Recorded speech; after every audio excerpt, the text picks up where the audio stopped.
আগতে কৈছো মই প্ৰথমতে শপত খাই গৈছো যে মই জুবিনৰ ক'তো সমাধি ক্ষেত্ৰত ক'তো শ্ৰদ্ধাঞ্জলিত মই কেতিয়াও চাকি নজ্বলাম।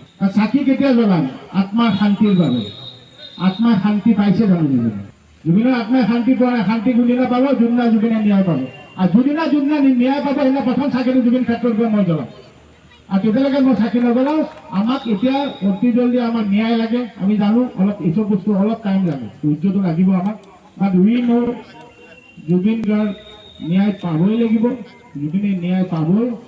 আৰু সেইদিনা মই আগতেও কৈছোঁ, সেইদিনা আমি ক'ম প্ৰত্যেকটো প্ৰতিমূৰ্তি জীয়াই উঠিব। সেইদিনা জুবিনৰ মুখত হাঁহি ওলাব। মৰণটো জনালে মই আজি ৰূপক শৰ্মা MLA পলিটিচিয়ান মোৰ কাৰণে পিছত, মোৰ কাৰণে মোৰ বন্ধু প্ৰথম আগতে। ৰূপক আমি আজিয়ে নহয় তাৰমানে পৰিমাণ পোৱা নিচিনাই একেই 25-30 বছৰ আগত বন্ধু।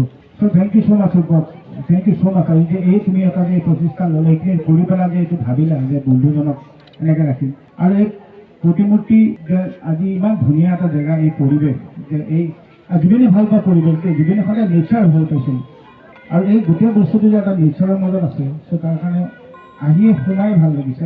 কিন্তু মোৰ কথাবোৰ বৰ বেছি আৱেগিক নহয়, মোৰ কথাবোৰ অলপ বেলেগ। এই প্ৰতিমূৰ্তি অসমত যিমান আছে প্ৰত্যেকজনকে ধন্যবাদ।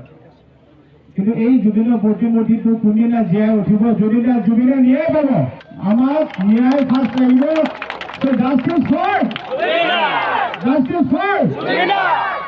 তেতিয়াহে মই এইকাৰণে আগতে কৈছো, মই প্ৰথমতে শপত খাই কৈছো যে মই জুবিনৰ ক'তো সমাধি ক্ষেত্ৰত ক'তো শ্ৰদ্ধাঞ্জলিত মই কেতিয়াও চাকি নজ্বলাম।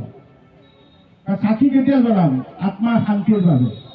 আত্মাই শান্তি পাইছে জানো জুবিনে? জুবিনৰ আত্মাই শান্তি পোৱা নাই। শান্তি যোনদিনা পাব যোনদিনা জুবিনে ন্যায় পাব।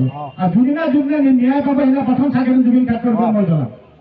আৰু তেতিয়ালৈকে মই চাকি নজ্বলাওঁ। আমাক এতিয়া অতি জলদি আমাক ন্যায় লাগে। আমি জানো অলপ এইচব বস্তু অলপ টাইম লাগে, ধৈৰ্যটো লাগিব আমাক। বাট উই ন' জুবিন গাৰ্গ ন্যায় পাবই লাগিব। জুবিনে ন্যায় পাবই। আৰু সেইদিনা মই আগতেও কৈছোঁ, সেইদিনা আমি ক'ম প্ৰত্যেকটো প্ৰতিমূৰ্তি জীয়াই উঠিব। সেইদিনা জুবিনৰ মুখত হাঁহি ওলাব।